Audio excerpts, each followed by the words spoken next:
So the interaction with my stepmom in the beginning was not great for everyone all around.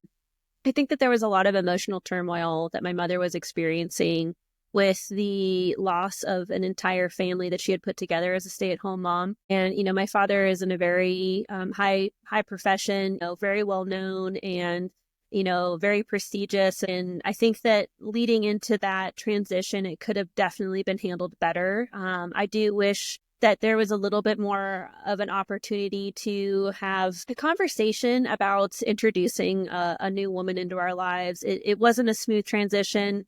There were a lot of fights, a lot of pushback, especially as a 14-year-old girl trying to find myself and now having some woman telling me that I'm grounded, that I had never been grounded before. And it was because I had gone from a friend's house in a neighborhood to another friend's house, which I did all the time in North Carolina, but I had no idea that was a new rule. So, for me, it was a whole different household, a whole different set of rules. And I think that really weighed on myself in a lot of ways and really made me kind of hate myself because I wasn't the good kid that I had always been. And it wasn't that I wasn't being good. It's just I had all of these new requirements and restrictions that were not really well communicated to me. I do have stepbrothers. I don't really speak to them very often. And, it just wasn't really a situation that contributed to having a very strong, cohesive adjustment for all of us. And I think that, it's always easy to look back and go, oh, we could have done this differently or this differently. And, that's something that'll never happen. But for anybody out there that is contemplating divorce and introducing somebody new to your kids, I just suggest to kind of give it time. I mean, if you're going to be together the rest of your lives, what's the rush?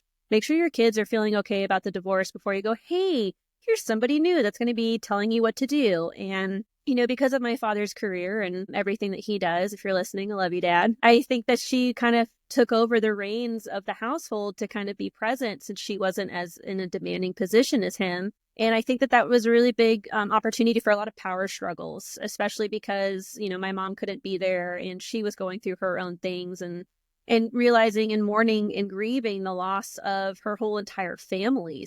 There's always a good in every situation. I moved out there with the idea of getting my license sooner, whereas in North Carolina, it was going to kind of be delayed based on getting my permit. And I really wanted to drive. Living with my dad and his house in Oregon, there was a pool and it was a great place. I could go to public school. I was in a private school in North Carolina and I just felt so, I was ready for an adventure and I was ready to take on shifting and moving across the country to kind of see what would be offered. And I think it was good and bad, just like every situation that we come across in life. I think that the involvement of my stepmom, although she was probably trying her best, I think that it could have been handled in such a better way and allowing my dad to be the parent instead of trying to be that parent and not really knowing us, our history, how we had been raised. There were conversations about putting my mother down because she kind of, she really struggled with the loss of everything. I mean, I can only imagine now that I'm an adult, how hard it was for her to have a bustling, chaotic household with children and activities and errands and cooking dinners to silence and being in a home by herself that she had to basically get rid of all of our entire childhood and move the house because my dad had already moved on. And I think there was a lot of heartbreak there. It's unfortunate that it happened, but it did turn me into the woman I am today. And I'm grateful for that.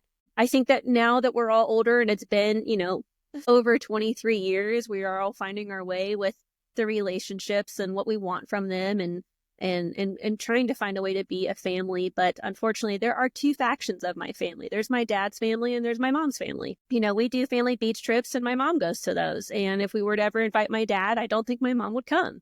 My sister got married and it was very awkward to have both parents at the wedding because they just won't speak to one another. There's so much heartache and so much heartbreak there. And it was very tumultuous. And, even now, after all this time, I do know that we hope that they will find a way to at least speak to one another and maybe work through what happened and find common ground because, there's grandbabies and maybe there'll be more grandbabies. And so it's just kind of like for anybody listening, even though you are getting divorced, if you have children together, you're going to be talking to them for the rest of your lives. I'm sorry to say, but you're not going to just divorce your ex and move on with your life and never have to interact with them again. And I'm the product of that as well.